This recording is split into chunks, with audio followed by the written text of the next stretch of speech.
Mrs. Morris stood on the balcony of her massive estate, adjusting the wrapper of her expensive lace gear as she looked out at the empty driveway with a heavy heart, for her only son Nathan had changed completely after the tragic accident. Once the most vibrant young man in the city, he now locked himself in his room all day, angry at God and the world because even though he was a billionaire heir, he had lost the will to live ever since the accident took his legs. Confined to a wheelchair, what hurt him most wasn't the disability but the way people looked at him with pity instead of respect, and even worse was how the fiancée he loved walked out the moment doctors said he might never walk again. One evening Mrs. Morris entered Nathan's dim room with determination, but before she could speak Nathan sighed, terrified it was another doctor or pastor coming to pray. "No, son," she said, pulling a chair close. "I've made a decision to bring 4 young women here for 2 weeks because I believe one of them might love you for who you are." Nathan stared at her shocked before letting out a cold, bitter laugh, asking if he was now a prize to be won or a product to be audited in a market. He snapped that no girl wants a cripple and they only want the Morris fortune or power, striking his paralyzed legs in frustration. Mrs. Morris pleaded for him to give it a chance, but Nathan shouted for her not to bring anyone because he didn't want pity or fake love. If you're just tuning into this channel, please subscribe, give this video a thumbs up and don't forget to share with your friends and family, and tell us where you're watching from in the comments section. But Mrs. Morris had made up her mind, so she walked out and made the arrangements without looking back. 2 weeks later the heavy iron gates of the Morris mansion swung open to admit 4 beautiful women carrying suitcases filled with very different intentions. Rosemary was the first to step out looking like a magazine cover model in a shimmering gold evening gown that hugged her curves, followed by Evelyn in a royal blue slit dress walking with the calculated confidence of a woman who already owned the place, and finally Favor in an expensive emerald green gown tossing her weave as they strutted down the driveway like it was a fashion runway. Then came Divine, stepping out of a public taxi wearing a simple faded floral dress and flat sandals, carrying a worn-out bag with a quiet, nervous grace while the other girls exchanged mocking glances wondering how a local girl found her way into their league. Mrs. Morris stood at the grand entrance like a queen inspecting her subjects and commanded immediate silence as she welcomed them, explaining that they would stay for 2 weeks to get to know her son. She locked eyes with each of them to ensure they understood before announcing that the woman who wins her son's heart would not only become his wife but would receive a cash prize of 50 million naira and a fully established business. A collective gasp swept through the group as Rosemary, Evelyn, and Favor exchanged sharp looks with eyes burning with intense greed, realizing the mission had changed from marriage to a massive jackpot, while only Divine stood still clutching her bag tight with her mind far away on a hospital bill rather than the millions. The next morning, the sun was already high when Nathan sent for the women, and they rushed down to the living room expecting a romantic breakfast or perhaps a tour of the city in one of his luxury cars. Rosemary had retouched her makeup, and Favor had changed into another expensive gown, both looking ready for a VIP event, but Nathan just sat in his wheelchair with a cold, unreadable expression and ordered them to follow him to the backyard. They followed excitedly, chatting and giggling, until the paved marble path ended and the rough, muddy soil of the old family vegetable garden began, a place that smelled of wet earth and manure which made Rosemary immediately wrinkle her nose in disgust. "This is your task for today," Nathan announced sharply, pointing to a large patch of overgrown weeds and hard, unyielding soil.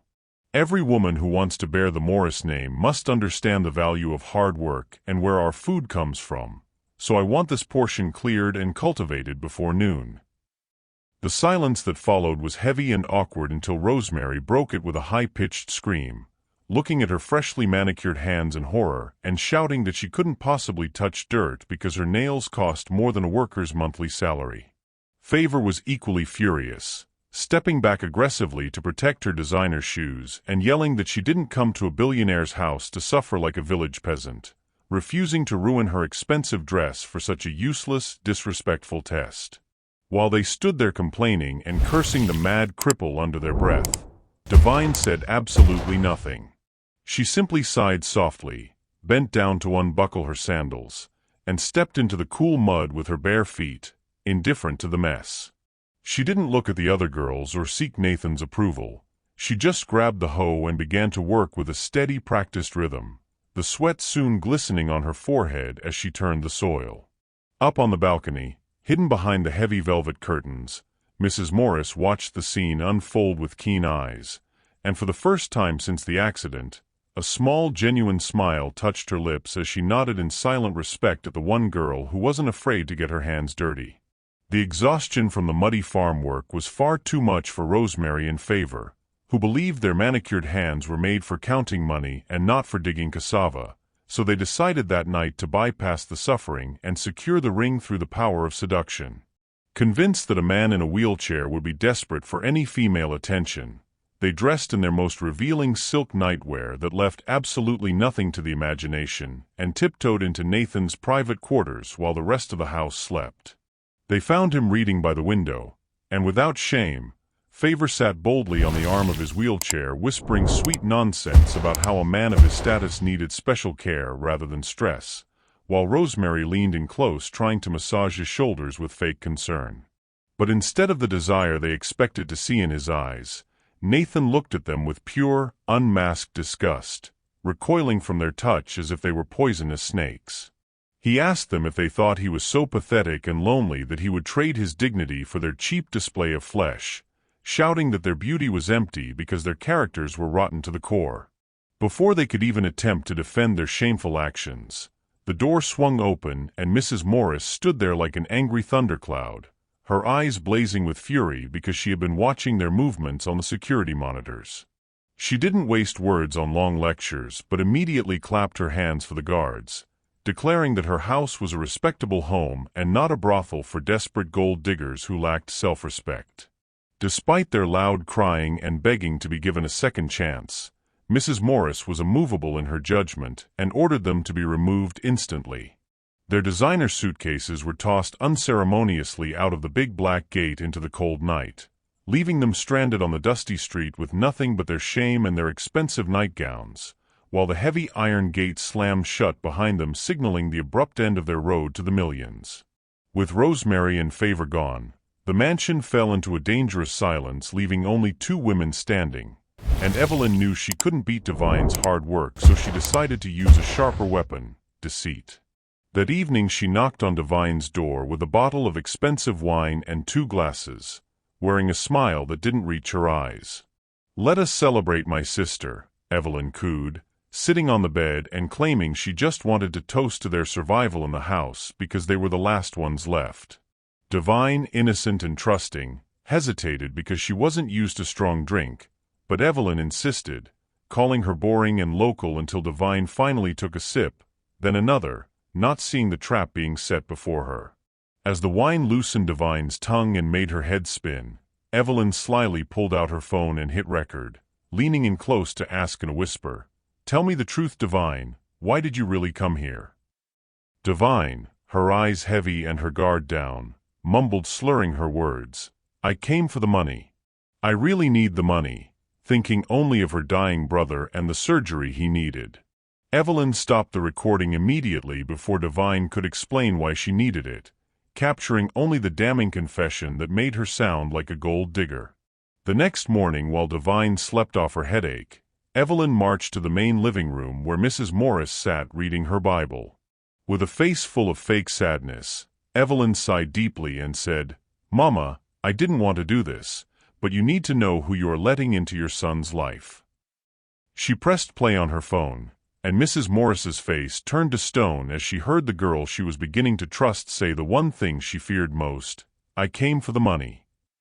Evelyn smirked internally as she watched Mrs. Morris's heart harden, knowing she had just destroyed her only competition. The next morning the air in the Morris mansion was thick with tension as Mrs. Morris summoned everyone to the grand living room where she sat like a high court judge on a golden throne. Divine walked in clutching her hands together, sensing something was terribly wrong, only to find Evelyn already seated with a wicked smirk playing on her lips while Nathan sat in his wheelchair looking at the floor with a face made of stone. Without wasting a moment, Mrs. Morris played the recording from her phone and Divine's blood ran cold as her own voice filled the silent room saying, "I came for the money, and I don't love Nathan," over and over again. The silence that followed was deafening until Mrs. Morris looked up with eyes full of betrayal asking if it was true, and Devine fell to her knees weeping uncontrollably as she tried to explain that it was a mistake and that Evelyn had tricked her while she was drunk.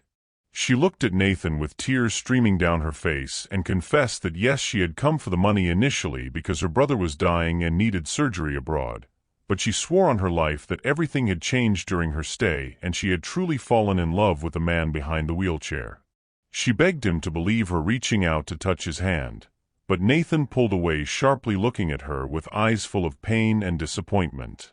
He told her with a breaking voice that he expected this behavior from the Slay Queens like Rosemary and Favor, but never from her, and that her betrayal cut the deepest because he had actually started to trust her with his heart. Ignoring her desperate pleas, he turned his electric wheelchair around and faced the wall, his silence a louder rejection than any scream could be, seeming to side with Evelyn, who stood in the corner folding her arms and smiling because she knew she had finally won the war for the Morris Empire. The next morning the atmosphere in the mansion shifted drastically, the air becoming heavy with an impending doom that made the servants whisper in hushed tones as they sensed trouble. Nathan summoned everyone to the grand living room, his face buried in his hands, while Mrs. Morris sat beside him looking utterly defeated, acting her part perfectly. Evelyn walked in with a bounce in her step, expecting the final announcement of her victory, but her confident smile vanished the moment she saw Nathan's swollen eyes and the tears rolling down his cheeks.